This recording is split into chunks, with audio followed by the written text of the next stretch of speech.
Welcome to Wayne's Old Time Radio Page channel. I'm Wayne, your host. These programs are brought to you by support of our listeners. You can give your support at Patreon or PayPal, either one. There's clickable links in the description below. Thanks for your support and enjoy the shows.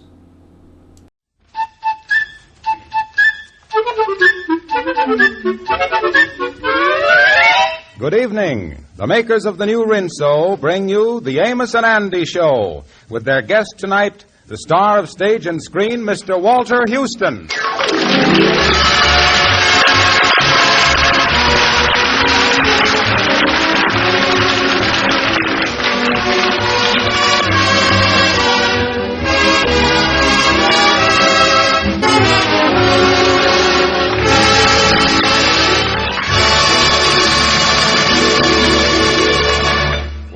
Trouble is nothing new to Amos and Andy or their friends. They're usually able to cope with almost anything that comes along.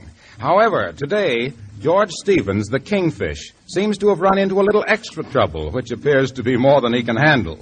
Right now, he is in the office at the Lodge Hall trying to explain it to Amos and Andy. No, boys, I tell you, I don't want to sit down. I'm too nervous.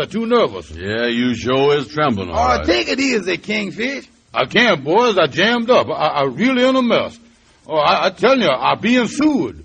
What is you being sued for? Yeah, and who is doing it? I'm being sued by a fellow by the name of Nifty Jackson, and for no reason at all. I was just exercising my rights as a citizen of the United States of America to use freedom of speech. Yeah, I call him a crook, a loafer, a swindler, and a bum, and the man is suing me.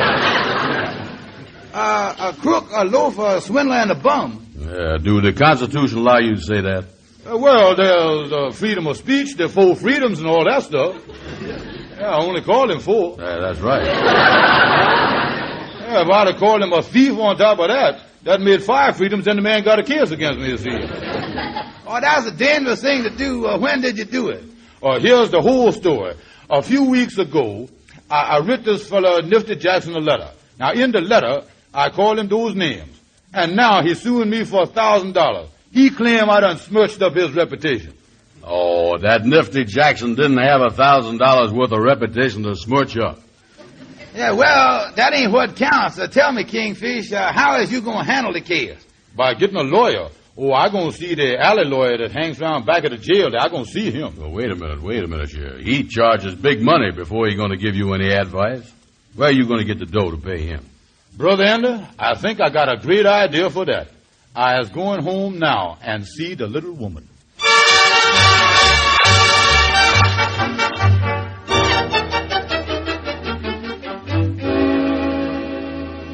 Honey, your engagement ring don't sparkle like it oughta. Well, what's the matter with that ring? Oh, that diamond used to look like the 20th Century Limited coming in at night. Now look at it. Not a twinkle in the thing. That's a beautiful diamond, though, George. Yeah, but the thing needs cleaning. Let me look at that. Yeah, look at it. That thing needs... Give me that ring. I'll take it over to the jeweler, and I'll have him give that a good cleaning. I want my wife to sparkle like other women sparkle. There's nothing sloppier looking than dirty diamond.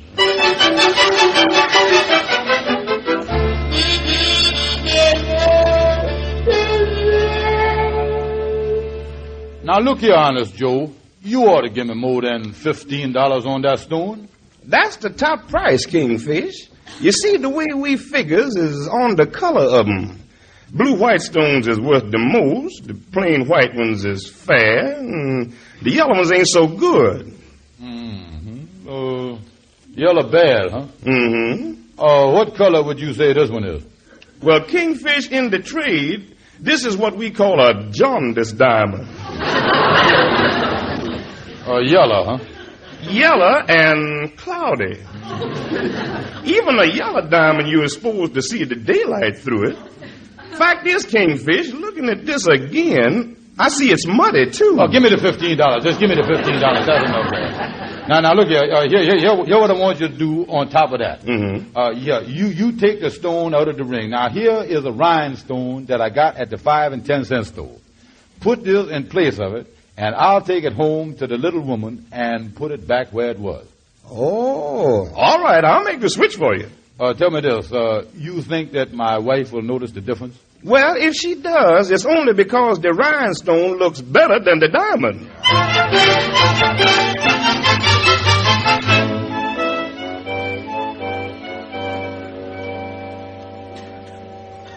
Well, Kingfish, as your lawyer, there's two ways you can settle this case. What is it?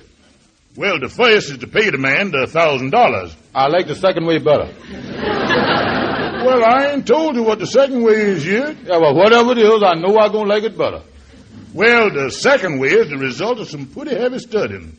I skimmed over several similar cases, looked over the whole legal aspect of the case, and it is my personal opinion as an attorney that there's a way that can't fail. Now you talking. Now, what is that? Tell me that.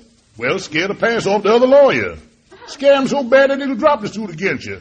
Put fear in him. F-E-E-R, fear. Well, now, I don't know about that. That's going to take a lot of thought and time. There's nothing else I could do, huh? Well, there is a third way. What's that? The third way ain't included in the $15.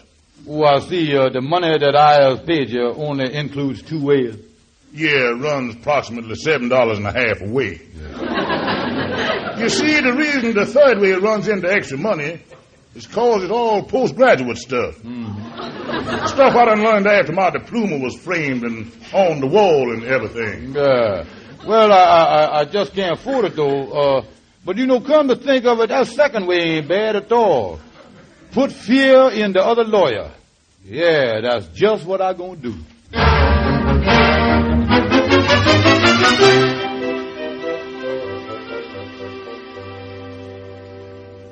What took you so long, Kingfish? Well, after I went over to the pawn shop, I had to sneak back into my house without my wife seeing me and put the phony ring back in the jewel box where she keep it. And then I went to see the alley lawyer, see. Oh, yeah. Well, what'd the alley lawyer tell you? Yeah, well, my alley lawyer told me to put fear in the man. Fear? Yeah, people is more scared of fear than anything. Yeah. Well, how is you going to do it? Now, look here. When I meet Snifter Jackson's lawyer, I am supposed to make him think that I is tough. A cold-blooded, mean, tough guy. I am supposed to make him think that if they don't drop that case against me, I'm liable to beat them both up. When do you start this one-man reign of terror? I start raining right away. It just happens, Andy, that Mr. Jackson's lawyer, a man by the name of Mr. Nelson, called me up, and he wants to meet me at 4 o'clock this afternoon to see if I want to settle. That is when I'm going to show him how tough I is. Yeah, well, how can you make a man scared of you? Oh, it's going to be a cinch, Andy. I tell you what I'm going to do. Oh, wait a minute. Here's my man now. Come in here, Lightning. What did you want to see me about, Brother Kingfish? Lightning, for certain reasons, I want to be a tough guy. I want you to find me a man that will let me punch him in the nose, and I'll give him $2 for it. I'll let you punch me in the nose for $2. No, Lightning, I got to leave friendship out of this. Get me a total stranger, a nice-sized fella. Can you do it? Yes, sir. Now, good. Now, here's what I want you to do. Lightning, you know where Sam's lunchroom is? Yes, sir. I'll be there at 4:30 on the dot. Me, Andy, and a lawyer. Yes, sir. Now, we'll sit down so there'll be an empty stool next to me. Tell the man to sit down next to me on the empty stool and order a hamburger and have him say, with pickles, onions, and mustard. I'll know it's him when I hear them words, and I'll pick a fight with him, and I'll punch him in the nose. Yes, sir. I'll get busy on it right now, and I'll have the man at the lunchroom at 4:30 sharp. Okay, Lightning. Well, I sure hope everything work out all right, Kingfish. Oh, it can't miss, Brother Andy. The whole idea is foolproof. Punching the guy in the nose, scaring the pants off the other lawyer, hocking my wife's diamond. Why, Andy, within a year, I'll bet they'll be teaching this stuff in every law school in the country.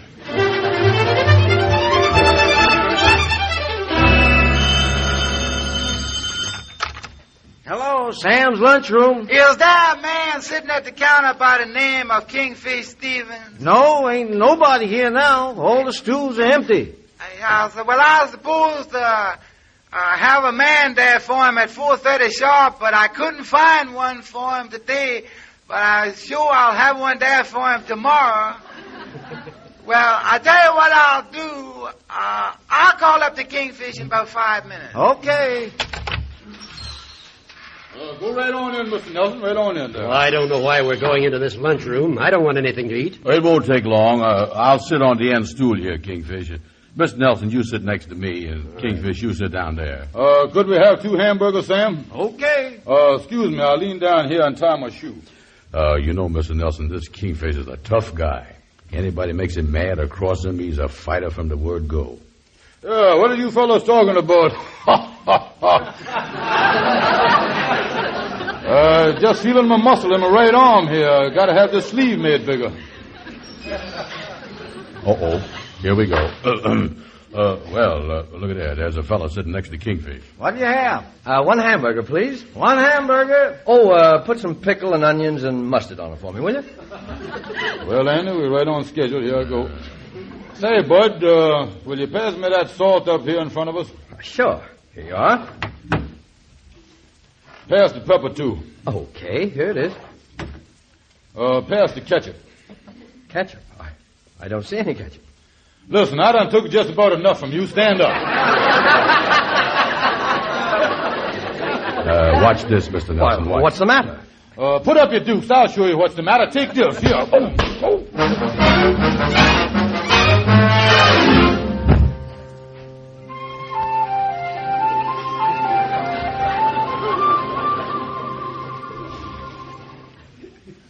Look, Andy, the Kingfish is opening his eyes now. Oh, me. Where is her? We brung you over here to your office, Kingfish. You was laying on the sofa. Oh, me. Every bone in my body aches. See if you can open that left eye of yours, Kingfish. Who was that fella that I got in the fight with? Well, he seemed to be a pretty nice fella. He even helped us pick you off the floor and carry you over here. Oh, what did you put on my nose, boys? We didn't put nothing on there. You mean that what I feel there is all nose? Every inch of it. Here, Kingfish, here's a piece of beefsteak I got you for your eye. Let's put it right on there now. That'll help take the swelling down. Oh, me. I still could have licked that fella if it'd been a fair fight. Well, what wasn't fair about it? He was a head shorter than you was. Yeah, well, that's where he had advantage of me. You see, I had my arm up guarding myself like this, and he was so short that he got under my guard, and before I could get him from under there, I was on the floor.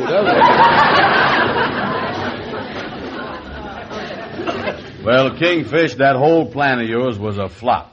What is you going to do about the lawsuit now, Kingfish? Listen, boys, the alley lawyer has got a third way how that I can handle the whole thing with the judge. But he won't tell me unless I give him $5 extra in advance. Well, I just ain't got it, Kingfish. Yeah, and I is flat broke. I got to get $5 somewhere to find out how to handle this case. Listen, Amos, I tell you what you do. Go over to my wife. She's got some money that she's going to give the landlord today. Ask her to let me have $5 of that. All right, I'll go over there and see what I can do.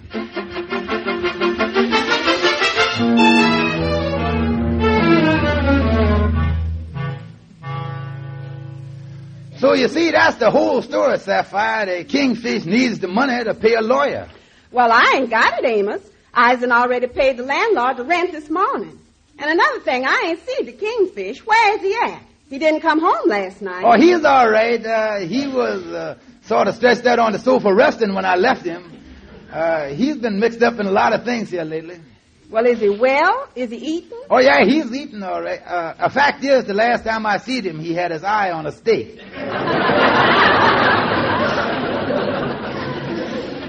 Well, Amos, I'd like to give him the $5, but I just ain't got it. Wait a minute. I know what I'll do. Oh, is you got an idea? Amos, it's at a time like this that a wife has got to stick by her husband, no matter what the cost of the sacrifice is. I was going to raise the money for that lawyer. Oh, that's wonderful. How is you going to do it? I was going out and pawn my diamond engagement ring.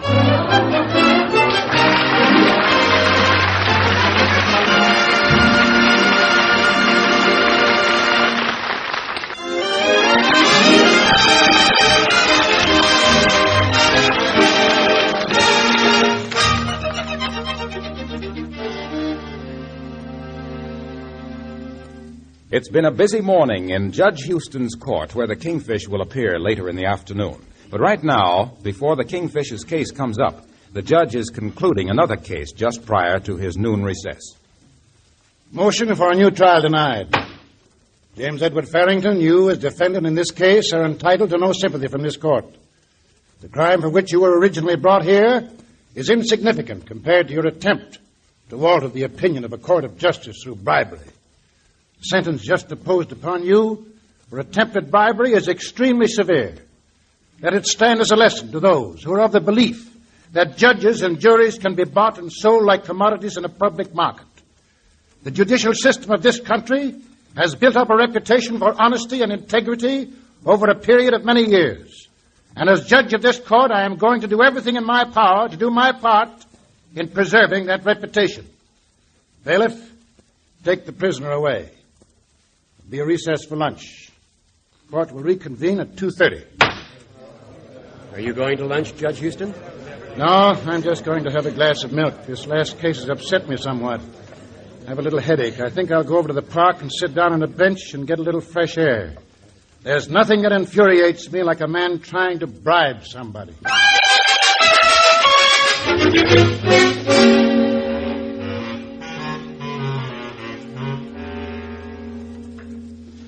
Well, let's sit down on this park bench here, Brother Andy. Yeah, you got about 45 minutes before you got to go to court. Yeah, I was all prepared, though. Like I told you, the alley lawyer told me all that stuff, how to handle Judge Houston. You know, he's the judge that's going to handle my case. Tell me this. How did you raise that $5 to pay the alley lawyer? Oh, one of the brothers at the lodge hall let me have it. Oh, I was all set to take care of this Judge Houston. I got the box of cigars under my arm, a couple of bucks in my pocket. Do one of you men have a match? Oh, yes, sir. I think I got one here. Thank you very much. Thank you. Mind if I sit down here? Oh, no, sir. Move over there. Yeah. Where are you boys from? We live up around 125th Street. Yes, sir. My friend here, the Kingfish, is waiting to go into court over there. Yeah, going over to Judge Houston's court. Oh, is that so? Ain't going to take long, though, I guess. No, it ain't going to take us long, because I know exactly how to handle that judge. Oh, you do? No. Oh, well, how do you handle Judge Houston? Well, first of all, I got a box of cigars here. I'm going to slip him damn little bribery stuff, you know. That's what I'm going to do. And only 5-cent cigars, too. Plenty good enough for him. 5-cent cigars, huh? I suppose you saved the 10-cent ones for the Supreme Court cases, huh? Oh, sure, yeah. And another thing, if the cigars don't work, why, we got a few bucks in cash for the judge. Mm-hmm. You mean to say that a judge, let's say, for instance, this Judge Houston can be bought? Well, I wouldn't go so far as to say that he can be bought, but he certainly can be rented. I know that.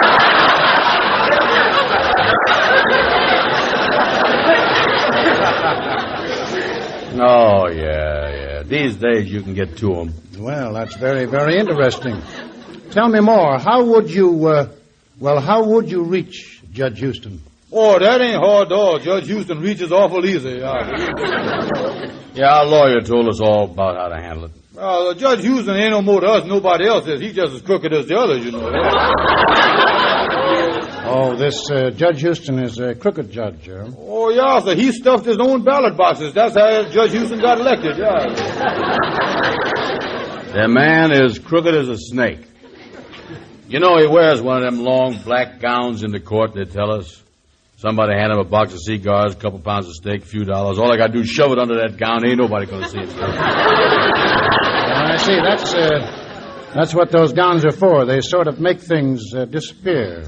Oh, ain't nothing to it when you get a judge like Houston, I'll tell you. Well, I still don't see how you expect to do something like that in a court. Oh, it's a cinch. The most important thing is, wait a minute, look, I'll show you just how we work it, just how we bribe the judge. Yes, I'm glad to know these things. Well, now let's suppose that this is the courtroom right here, and we'll use this bench we're sitting on here for the judge's bench. Andy, you can just stand here and kind of watch the thing. Now, you, mister, can you make believe you was Judge Houston? Well, that shouldn't be too hard. Okay, then. The trial has just started. Well, now, wait a minute. You got to get on the stand, Kingfish. Yeah, all right, mister. You play like you Judge Houston. Now, you asked me to get on the stand. My name is George Kingfish Stevens. All right. Will the defendant, George Kingfish Stevens, please take the stand? Yeah, now, wait, don't take the thing too serious there.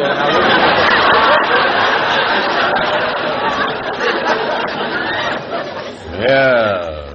After all, we just talking the thing over here, mister. Oh, yeah. Now, I was in the chair on the witness stand. Now, I leans over to you and I say, hiya, Judge. Then I say to you, listen, Houston, old boy. Can I come behind the bench there and speak to you private, confidential, and under your hat? Now, as the judge, you say something back to me, you know. Anything you have to say to me, you can say it to this court. Yeah, oh, wait a minute, mister. You can't talk that way. Now, just a minute. Look here. You see, what I'm trying to do, I'm trying to show you something. Now, you were supposed to act like you was Judge Houston. I don't think you get the idea of what we're trying to do here. No, you don't get the idea, mister. So now, be more natural. Now, look, I'm going to say to you here now, I say, now, all right, now, I'm on the witness stand, and you sitting on the judge's bench. I say to you, I say, Judge, old boy,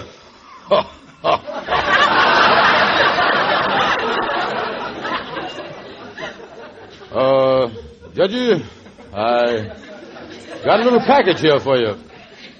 Now, give me an answer to that, and I'll show you. Any package that you have that has any bearing on this case can be opened in front of the court. Yeah, well, you see, Judge... Oh, wait a minute, mister. Wait a minute. Mother, you can't talk that way. But there again, I feel that that's what a judge might say. You do, huh? Oh, I see someone coming for me. It looks like I might have to be running along. Well, see you again soon. Yes, we may meet again very soon. Excuse me a second. I hate to bother you, but there's a long-distance call, and the operator says it's person to person. For you, Judge Houston. All right, I'll take it. Goodbye, boys.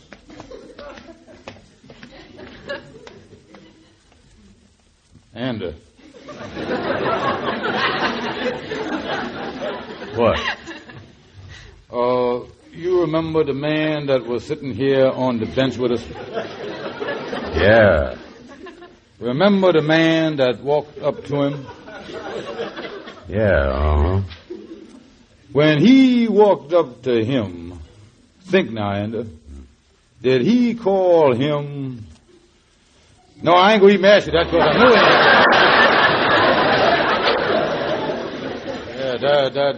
That'd be a 7 million to 1 shot. That's the biggest coincidence that ever happened in the world. Yeah. Now, look here. The man was sitting here. Right.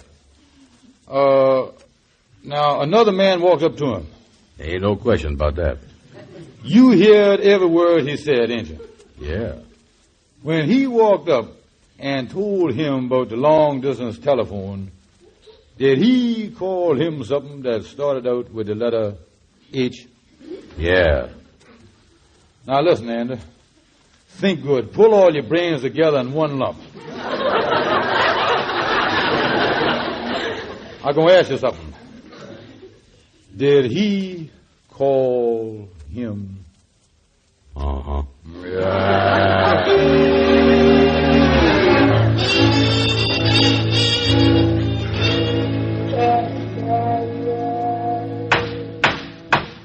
So I say, in the case of Nifty Jackson versus Kingfish Stevens, the plaintiff has shown no evidence of libel.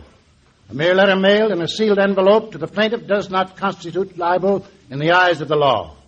The case is dismissed. Before I adjourn court, I would like to say something purely for the benefit of the defendant. A black robe worn by a jurist is a symbol of justice. It is never worn to hide anything. Court adjourned. Andy, Brother Andy, where's you? Andy, come over here. Yeah. Oh, Andy, it's over, Brother Andy, it's over. Put it there. Yeah, and I'm going to tell you something, Kingfish. I want to tell you that Judge Houston's show was fair with you. Oh, I say it was fair, Andy.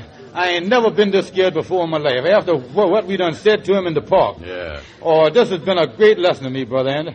I ain't never going to do nothing again that will get me in trouble with the law. My skirts is clean, and boy, I going to keep them that way. Yeah, well, put it there. Put it there. Come on, let's get out of here. Yeah. Pardon me just a minute. Are you George Stevens, the Kingfish? Oh, yeah, so that's right. I'm George Stevens. What do you want to do, take my picture or something for the newspaper? No, I have a warrant here for your arrest. A lady is having you arrested for pawning the stone out of her diamond ring. Wait a minute. That ain't no lady. That's my wife.